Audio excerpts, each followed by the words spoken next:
Hello friends, I am Arpit and I am here with today's analysis. Today is 29th of January and we are going to deal with two very important topics which are in news. The Gyanvapi Mosque controversy, another religious structure which is believed to be built by raising of a temple by Aurangzeb. All this happened in the 16th and 17th century. Now, Hindus have been laying claim on this particular structure, saying that there was a temple existing over here. They reached the courts in 2021. The district court, the high court, and the Supreme Court, at all levels, the courts have been involved in this particular controversy. In 2023, the High Court of UP ordered a scientific survey by Archaeological Survey of India, and now Archaeological Survey of India has submitted a report and it has found that there existed a temple beneath the mosque which was raised off to build that mosque. The report has been sent to both the sides for assessment.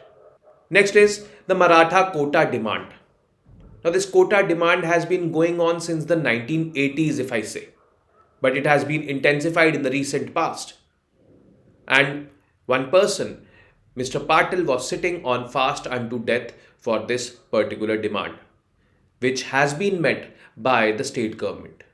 Marathas will be included in the 27% quantum reservation given to the OBC category. Now, this has irked the other communities in the OBC category because their share of the pie will reduce. They will now be on the streets and in the courts challenging this judgment or challenging this decision of the state government of Maharashtra. So, we will see in detail about these two topics. The Gyanvapi Mosque controversy. The Archaeological Survey of India has concluded that there existed a large Hindu temple prior to the construction of the existing structure. Existing structure, the Gyanvapi Mosque. So,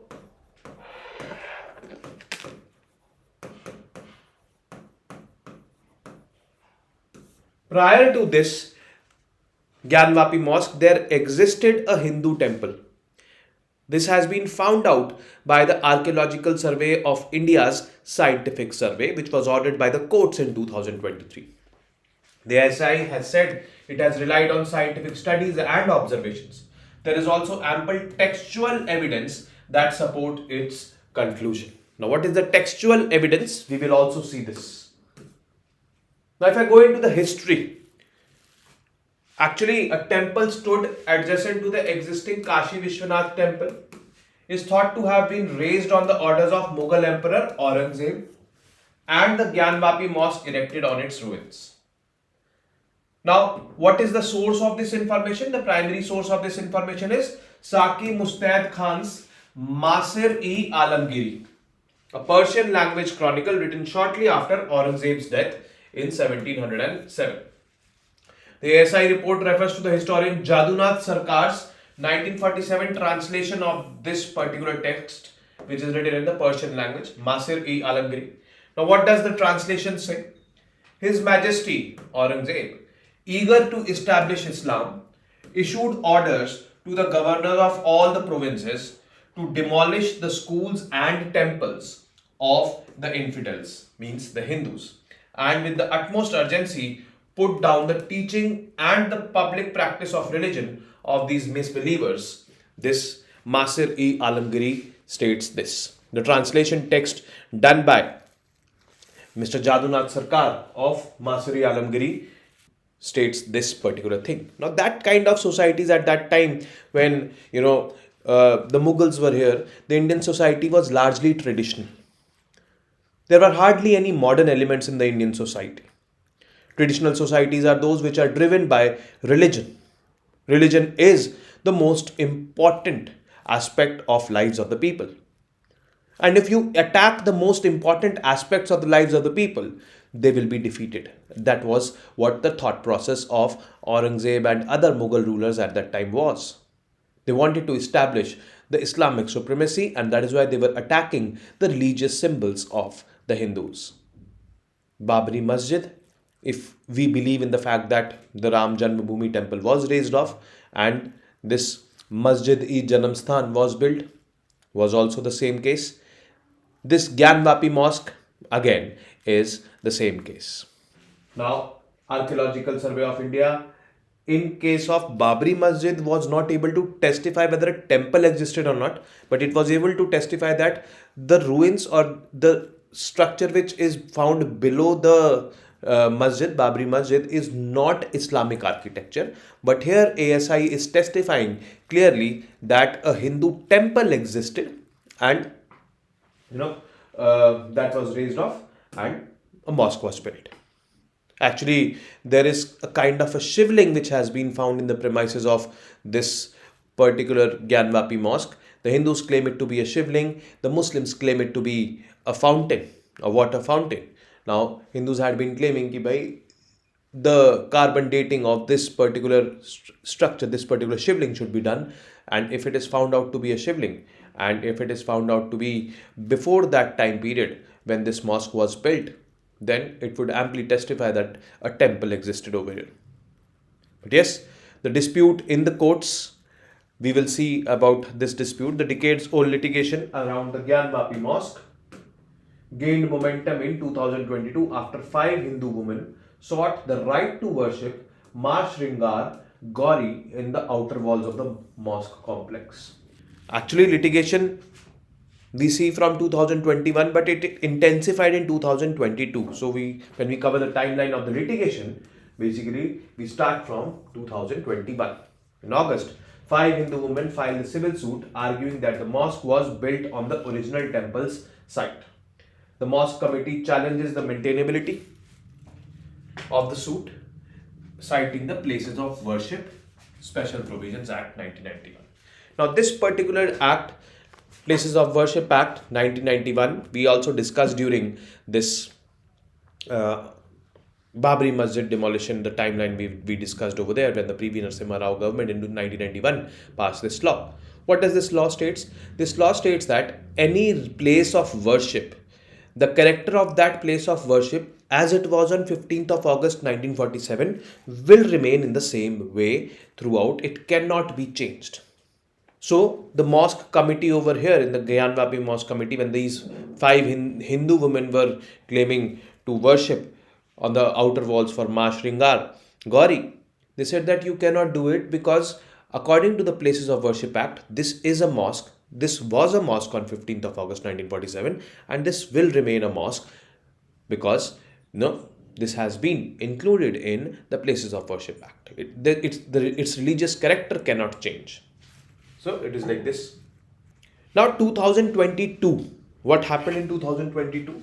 May 16th, a videographic survey of the complex, the Gyanvapi Mosque complex, carried out by a commission appointed by the local court. It is completed. A structure that the Hindu side claims is a shivling and the Muslim side claims is a fountain is found within the mosque premises. The court orders sealing of that particular ablution area where that shivling or the fountain is found. May 20, Supreme Court transfers the case to the district judge from the civil judge. Says it will intervene only after the district judge decides on the case's preliminary aspects. Now, Supreme Court has the power to regulate the courts below it, whether the district courts or the high courts. So it can do this kind of jugglings as well. Now, in September 2022, the Varanasi District and Session Court dismisses the mosque committee's plea. Committee then petitions the Allahabad High Court. October, Varanasi District Court rejects Hindu petitioner's plea for a scientific survey and carbon dating of the shivling.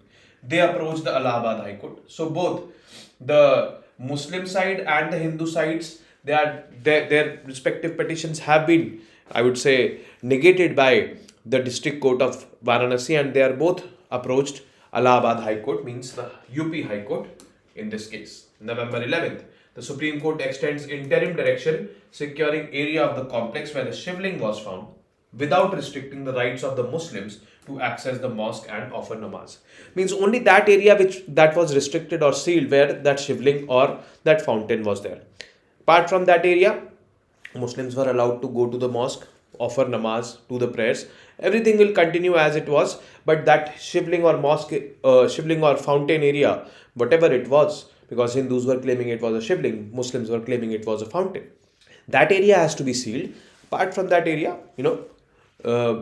day-to-day activities will happen over there. 2023 May, the Allahabad High Court orders a scientific survey including carbon dating to determine the age of the Shivling. July 2021, a Varanasi district court asks for a scientific investigation, survey, excavation of the mosque premises by Archaeological Survey of India. Now, this Varanasi district court is going one step ahead. It was only talking about scientific survey of the Shivling, but it is talking about the scientific survey of the mosque premises and find out whether the present structure has been constructed over pre-existing structure of a Hindu temple or not. But 3 days down the line, July 24, the Supreme Court orders an interim stay on the survey ordered by the District Court. The Mosque Committee moves the Allahabad High Court against the District Court orders. The Mosque Committee moves the Allahabad High Court. Now let's see what the Allahabad High Court says. The Allahabad High Court dismisses the pleas filed by the Muslim side. The ASI survey resumes a day later. December 11, Varanasi District Court grants ASI one more week to submit its survey findings. ASI complies by this extension. December 19, Allahabad High Court dismisses the Muslim side's challenge to a 1991 case related to Gyanvapi complex, claiming that the Muslim community had legally occupied the property. So, illegally occupied the property. So, that was dismissed. 2024, January 25, court hands over ASI report to the Hindu and the Muslim sides, which states, this particular report states that a Hindu temple existed over here. Now, the 1991 Act, which is there, which the Muslims are, claiming to shield themselves, and obviously there is a law existing which forbids or which prohibits changing the religious character of any place of worship and to maintain that religious character as it existed on 15th of August 1947. But yes, it is also subject to interpretation of the courts. Let the courts decide. If the courts find out that an illegally, this happened, that a temple was raised and a mosque was built over it, maybe the courts will decide in the favor of the Hindus, but it is all up to the courts. Muslims, as per that law of 1991, they have the case in their favor. But Hindus, as per the findings of Archaeological Survey of India, which states that a temple existed over here, may have the case in their favor. So anything can happen right now. So abhi ASI findings are there. The ASI findings have been given to both the sides, the Muslims and the Hindus, to assess that, assess these findings, and then we'll resume hearing after this. So keep following this news piece. It is going to be, I would say, another landmark judgment, and also keep following that particular law, the 1991 Places of Worship Act. So that definitely will be in question. Next is the Maratha quota demand. Now, Mr. Manoj Jarange Patil was one such person who was agitating and protesting for the demands of the Marathas, the quota demand of the Marathas. He was sitting on to fast unto death, and now his demands or the demands of the Marathas have been accommodated by the state government. Marathas will be provided quota under the 27% category of OBCs. Now earlier, there have been governments which have provided 16% separate quota to the Marathas, but by doing that, they breached the 50% mark, which was challenged in the Supreme Court, and Supreme Court upheld that you cannot breach the 50% mark. Whatever you have to do, you can do only within the 50% mark, because demand by the Marathas is not such an exceptional circumstance where you can breach the 50% mark. 50% mark can be breached, but some exceptional circumstances should be there. But the demand of Marathas is not such exceptional circumstance. Now, the state government has accommodated these demands and allowed them reservation under the OBC category. But here also there is a catch, that to only those who are holding the Kunbi certificate, those people are allowed, or those people will be getting this particular reservation. The decision has irked the already existing OBC communities in Maharashtra, since the pie from the 27% reservation for the OBCs have comparatively reduced now. Obviously, they will be not happy, means the already existing communities in the 27% reservation are there. So let's suppose X number of communities are there holding that pie of 27%. Now X plus 1, one more community is added, which is again very populous community, Marathas. So obviously the already existing communities who were already there in the 27% OBC reservation pie, they will now face stiffer competition from the Marathas in that 27% pie. The 50% mark has not been reached by the government. Why? Since they have been accommodated in the 27% pie. Who are the Marathas? They are a group of classes comprising the peasants, landowners, and 33% of the state's population is Marathas.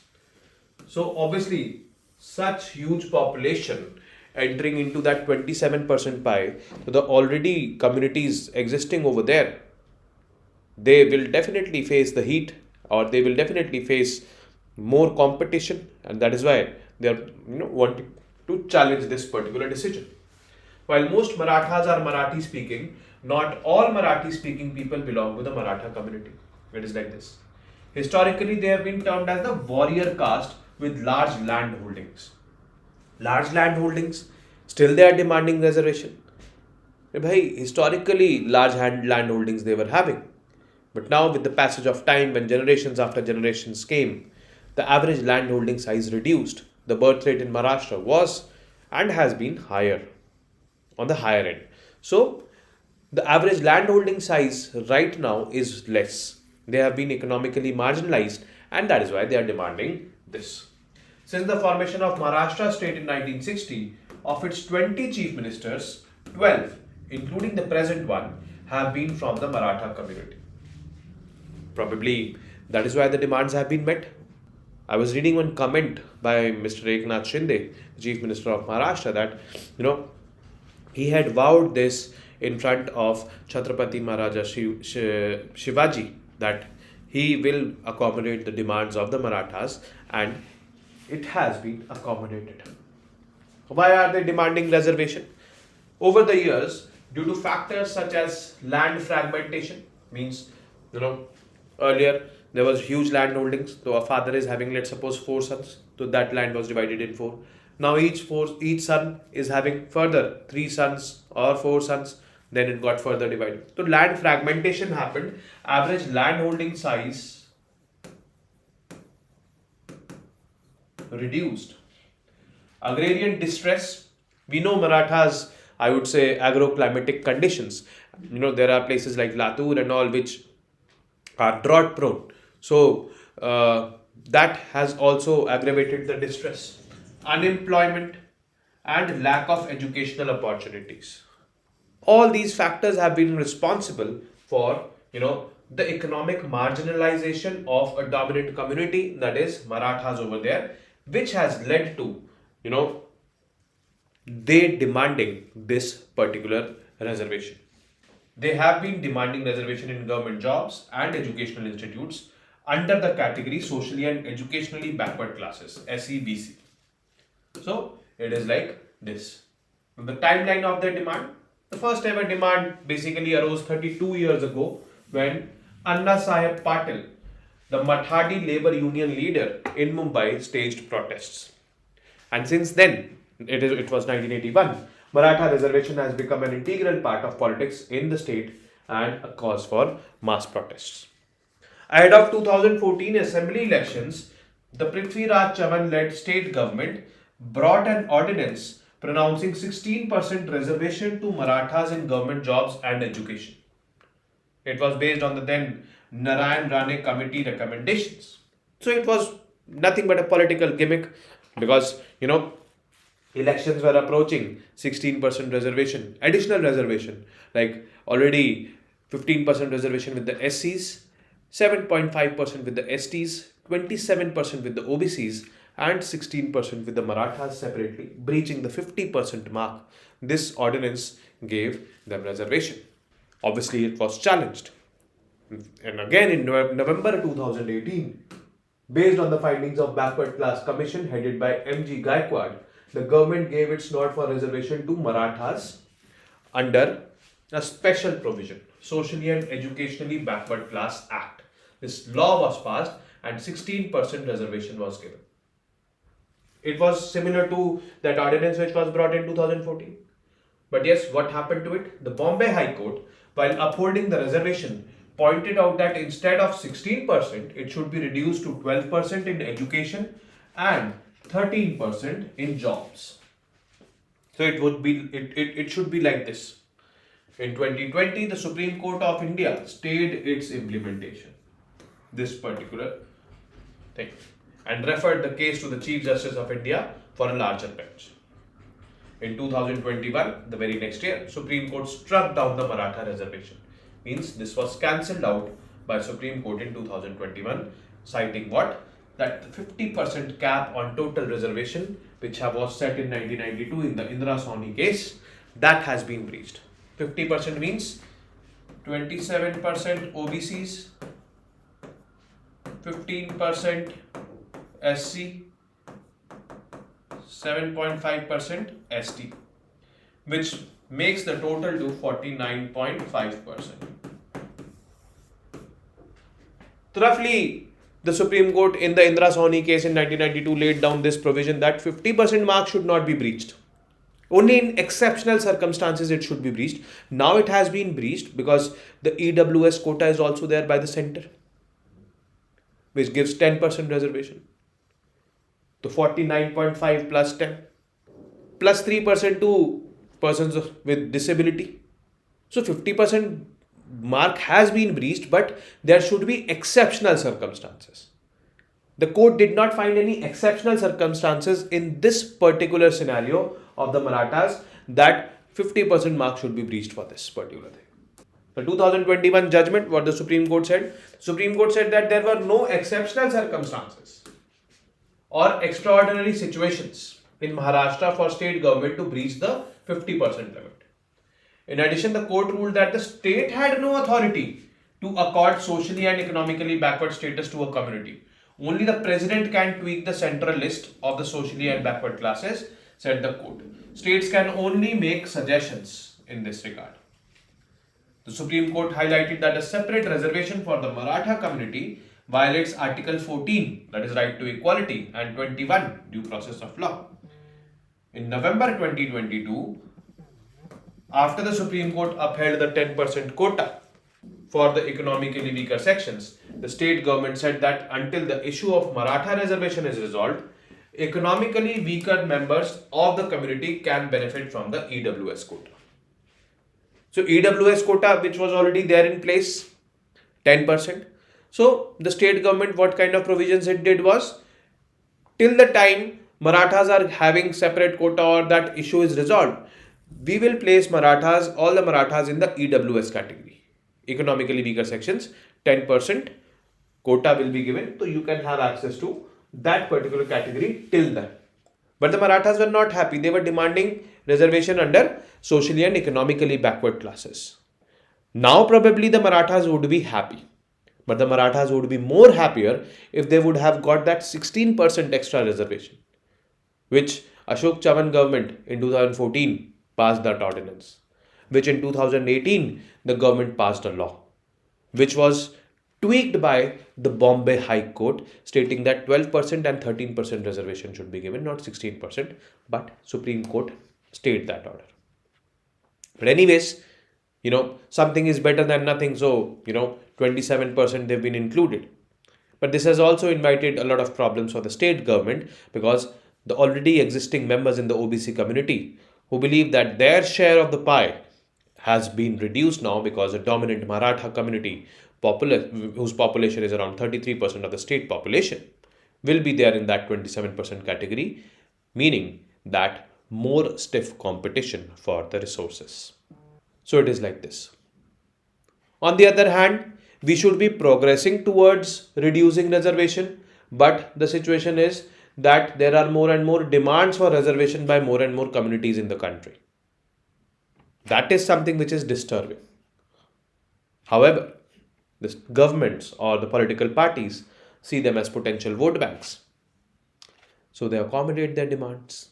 it is like this. Again, elections are coming. The demands have been accommodated.